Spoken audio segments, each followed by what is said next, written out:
बिस्मिल्लाहिर्रहमानिर्रहीम। आज हम एक्सरसाइज 2.7 जो है इसका क्वेश्चन नंबर 3 जो है स्टार्ट कर लेते हैं।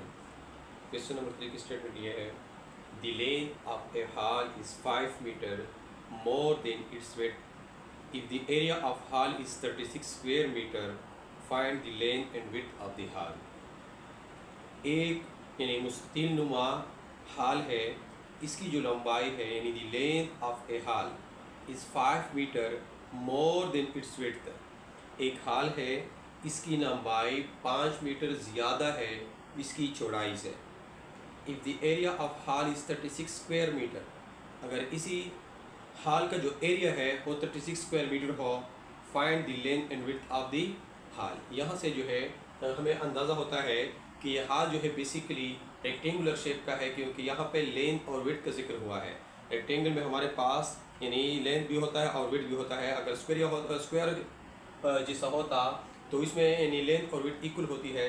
तो ये हॉल जो है बेसिकली देखिए यहाँ पे ये हमारे पास एक यानी रेक्टेंगुलर मुस्ततील नुमा क्या है हॉल है। सिर्फ यहाँ पे ये कंडीशन दिया है कि इसकी जो लंबाई है लेंथ है वो 5 मीटर ज़्यादा है इसकी विड्थ से, इसकी चौड़ाई से। अब हमें ना लेंथ का पता है और ना विड्थ का पता है, तो यहाँ पे जो है हम जनरल सपोज कर लेते हैं और इसके साथ इसी रेक्टेंगल नुमा यानी रेक्टेंगुलर शेप की जो हॉल है इसका जो एरिया है वो क्या है 36 स्क्वायर मीटर है। अब देखें हम लोग पढ़ चुके हैं कि पिरामिड ऑफ रेक्टेंगल जो है इसका फार्मूला है पिरामिड ऑफ रेक्टेंगल के लिए 2 इंटू लेंथ प्लस विड्थ और एरिया ऑफ रेक्टेंगल जो है इसका जो फार्मूला है वो क्या है लेंथ मल्टीप्लाई विड्थ है। तो अब ये यहाँ पे हम सपोज कर लेते हैं सोल्यूशन ऑफ 3 जो है हमारे पास यहाँ पे लेंथ भी नहीं है और विड्थ भी नहीं है। पहले हम विड्थ को सपोज कर लेते हैं कि let the width of hall is equal to x metre. फर्ज किया इस हॉल की जो विड्थ है चौड़ाई है इसको मैंने सपोज किया कि वो क्या है x मीटर है। अब कंडीशन ये दिया है कि इसकी जो लंबाई है वो 5 मीटर ज़्यादा है इसकी चौड़ाई से। अब अगर चौड़ाई यानी x हो गई तो इसकी लंबाई कितनी होगी, यानी 5 ज़्यादा है तो x प्लस 5 होगा। यहाँ पे then length of hall is equal to x plus 5 metre. Length जो है इस विड्थ से 5 मीटर ज़्यादा है। देखिए यहाँ पे आपने 5x नहीं लिखना है। 5x का मतलब कि 5 टाइम्स 5 गुना, तो 5 गुना का जिक्र नहीं किया हुआ है। सिर्फ ये कहा है कि लंबाई जो है 5 मीटर ज़्यादा है इसकी चौड़ाई से। तो देखिए यहाँ पे अगर x को हम सपोज एक वैल्यू दे दें, यहाँ पे x को मैंने 10 दे दिया तो 10 और यहाँ पे क्या होगा 10 प्लस 5 से क्या आएगा 15। तो मतलब 15 जो है 5 ज़्यादा है इसकी विड्थ से। तो ये मैंने यानी जनरल जो है विड्थ को सपोज किया x के बराबर और जो कंडीशन दिया था उसके मुताबिक लेंथ भी दिया वो क्या है x प्लस 5 मीटर है। आल्सो एरिया भी दिया गया है, एरिया क्या है 36 मीटर स्क्वायर दिया है। तो यहाँ से हम एरिया के फार्मूले से इस लेंथ और विड्थ को मालूम कर लेंगे। सिंस एरिया ऑफ ये हॉल जो है रेक्टेंगुलर शेप का है तो area of rectangular hall formula क्या होगा, क्या है लेंथ मल्टीप्लाई विड्थ है। तो एरिया ऑफ रेक्टेंगुलर हॉल क्या है वो तो दिया है 36 है which is equal to length क्या है x प्लस 5 है और इनटू विड्थ क्या है और x है। तो हम इसको हम सॉल्व कर लेते हैं, इसको मल्टीप्लाई करें x into x square plus 5 into x हमारे पास 5x आ जाएगा। और यू भी लिख सकते हैं x square plus 5x is equal to 36, इस तरह भी लिख सकते हैं। अब ये हमारे पास क्वाड्रेटिक इक्वेशन आ चुका है x स्क्वायर प्लस 5x 36 को इधर शिफ्ट कर ले माइनस 36 इज इक्वल टू 0। इसको मैंने स्टैंडर्ड फॉर्म में कन्वर्ट किया क्वाड्रेटिक इक्वेशन को। अब यहाँ पे हम इसकी फैक्टराइजेशन कर लेते हैं।